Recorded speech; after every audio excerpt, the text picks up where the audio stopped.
Bonjour à tous et bienvenue dans cette critique un peu spéciale vu que ce n'est pas une critique comme j'ai l'habitude de faire, mais une chronocritique. Je vais aujourd'hui parler de Lady Death. Avant toute chose, c'est tout comme Witchblade, c'est un film d'animation qui a été tiré d'un comics pour adultes. L'animation a été créée en 2004 par les studios AD-Vision, aux États-Unis. Premier point positif, c'est que l'héroïne, à savoir Lady Death, au niveau du design, c'est plutôt bien respecté. Et le reste, c'est... Comment dire ça sans être méchant? C'est pourri, voilà. Restons sur l'héroïne. D'abord, c'est la fille d'un tyran.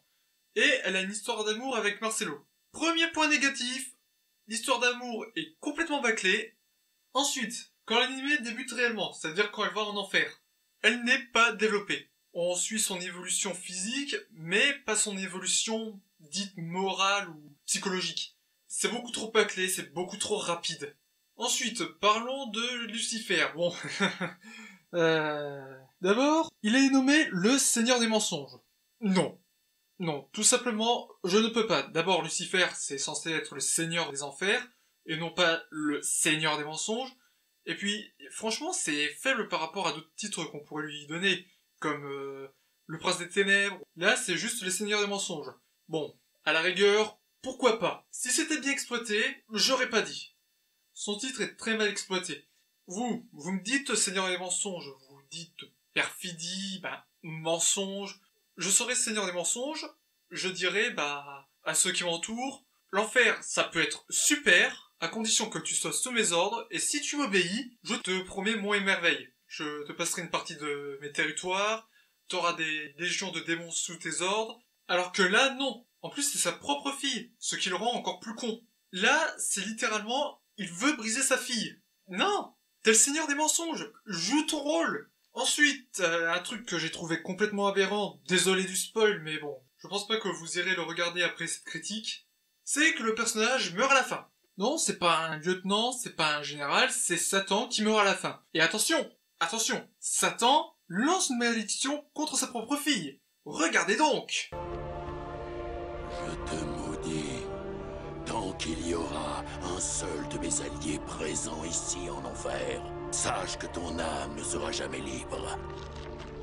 Waouh, et putain, jamais vu un truc aussi mou de ma vie. Autant dans un autre manga dont j'ai oublié le nom, il y a de l'animation, il y a du spectacle son et de lumière, même si la malédiction elle est complètement pourrie. Autant là, c'est juste ça, c'est je parle, je t'envoie une malédiction. Et tiens, restons sur l'animation d'ailleurs. À un moment, il y a une scène de combat, c'est mou, c'est pourri. Une scène de combat médiéval, généralement, c'est assez impressionnant.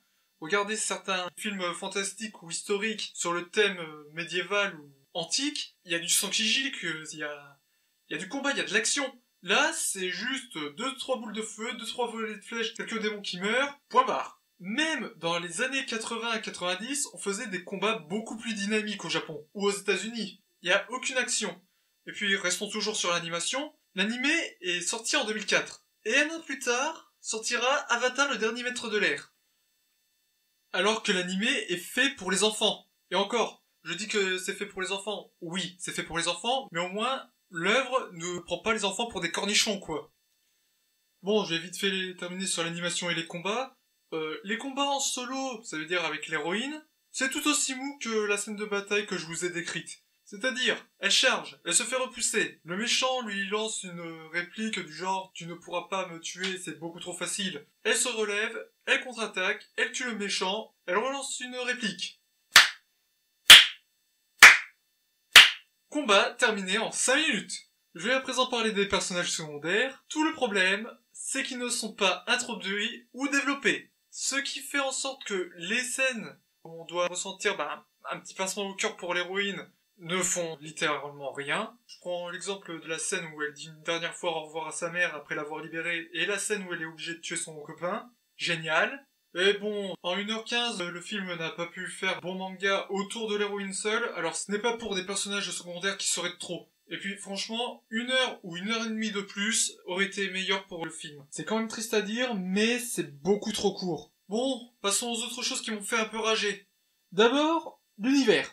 On parle d'un enfer chrétien. Donc, vous, enfer chrétien, vous me dites quoi?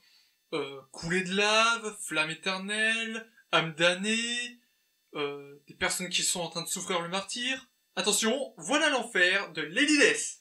Ça ressemble plus au monde de la mort qu'aux enfers. Bon, je sais que certaines religions ont leur propre vision de l'enfer, ou en ont pas. Par exemple, l'enfer nordique, c'était un enfer glacé, c'était pas un enfer où il y a des flammes éternelles. Et puis, ok, Lady Death, elle prend son nom parce qu'elle est morte. Mais, étant la fille de Satan, elle n'aurait pas un peu les traits de son père, je sais pas moi, la peau un minimum rouge?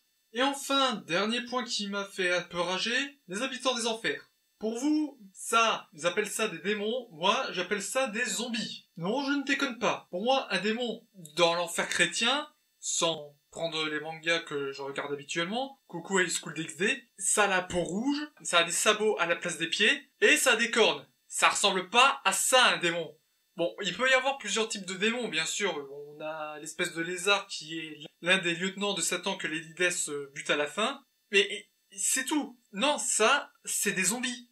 C'est pas des démons. Je vous rappelle qu'on est toujours dans un enfer dit chrétien. Enfin, bref. Et aussi, depuis quand il y a une faction de démons renégats, sachant que Satan est le patron des enfers, ni plus ni moins? À la rigueur, qu'il y ait une faction qui se forme avec l'arrivée de Lady Death. Pourquoi pas? Mais depuis le début, il y a des démons renégats. C'est complètement n'importe quoi. Vu que Lulu, c'est le patron des enfers, pourquoi il n'a pas maté les révoltes avant?